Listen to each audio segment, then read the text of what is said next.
हरी शरणम गाइस। तो चलिए भगवत गीता का करते हैं ओसीडी के लिए। तो हर श्लोक को हम SOAP में फॉर्मेट में करते हैं। आज का श्लोक पढ़ लेते हैं कि वह राग या विराग से प्रभावित नहीं होता। राग का अर्थ होता है इंद्रिय तृप्ति के लिए वस्तुओं का ग्रहण करना। विराग का अर्थ होता है ऐसी इंद्रिय आसक्ति का अभाव। हरि भावनामृत में स्थिर व्यक्ति में ना राग होता है ना विराग, क्योंकि उसका पूरा जीवन ही भगवत सेवा में अर्पित होता है। अब यहाँ पे क्या कहने का मतलब है, देखिए, राग होता है माइंड को सेटिस्फाई करने के लिए एक्टिविटीज करना, जैसे रिचुअल्स। अब यहाँ कह रहे हैं कि जो हरि भावनामृत व्यक्ति है ना, उसको अपने माइंड में कोई थॉट आया ना, तो माइंड को सेटिस्फाई करने वाली वो चीजें करता है, और अगर वो थॉट्स आ भी गई हैं तो वो उससे प्रभावित नहीं होता कि मुझे थॉट्स क्यों आए हैं। ठीक है, तो क्या है, दोबारा से आप इधर देख सकते हैं कि इंद्रिय तृप्ति के लिए वस्तुओं को ग्रहण करना, और फलतः सारा प्रयास उसका किस पे होता है, हरि पे होता है। तो स्थिर व्यक्ति ना राग होता है ना विराग, क्योंकि उसका पूरा जीवन भगवत सेवा में अर्पित होता है।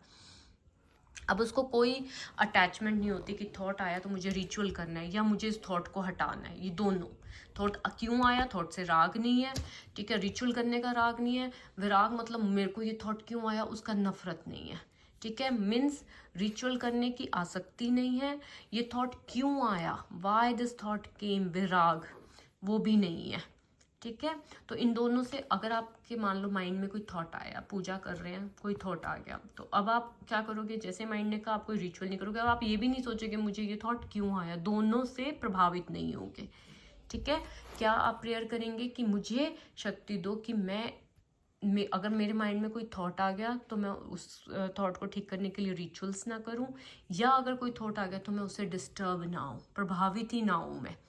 ठीक है, और सेकंड क्या बोला गया, दृढ़ संकल्प, कि मैं दृढ़ संकल्प रह सकूं अपने लक्ष्य में, जो भी मेरा लक्ष्य है OCD free life, Bhagavad Gita को फॉलो करना, उसमें मैं स्थिर रह पाऊं। अब हमारा आता है अगला श्लोक। इस भौतिक जगत में जो व्यक्ति ना तो शुभ की प्राप्ति से हर्षित होता है, ठीक है, और ना अशुभ के प्राप्त होने पर उससे घृणा करता है, वह पूर्ण ज्ञान में स्थिर होता है। ठीक है, अब इसको लिख लीजिए आप SOAP फॉर्मेट में, कि भौतिक जगत में जो व्यक्ति ना तो शुभ की प्राप्ति से हर्षित होता है, ना अशुभ के प्राप्त होने पर उसे घृणा होती है। अब आपको ये खुद से समझ आ रहा होगा क्या ऑर्डर है, कि अगर आपको पूजा करते हुए कोई भी नेगेटिव थॉट आ गया, ठीक है, या कभी अच्छा भी थॉट आ जाता है, आज मैंने रिचुअल नहीं किया, ऐसे भी होता है ना, तो वो कह रहे हैं कि ना तो अच्छे विचार आने पर ना गंदे विचार आने पर वो क्या अच्छे थॉट्स पे आने में खुश नहीं हो रहा, गंदे थॉट्स आने पर वो उसको नफरत नहीं हो रही अपने आप से कि मुझे थॉट क्यों हो गया, नहीं, क्यों, क्योंकि उसको समझ आ गया कि ये माइंड का गेम है, आज अच्छा विचार आ रहा है कल गंदा आएगा फिर अच्छा आएगा। ठीक है, उसका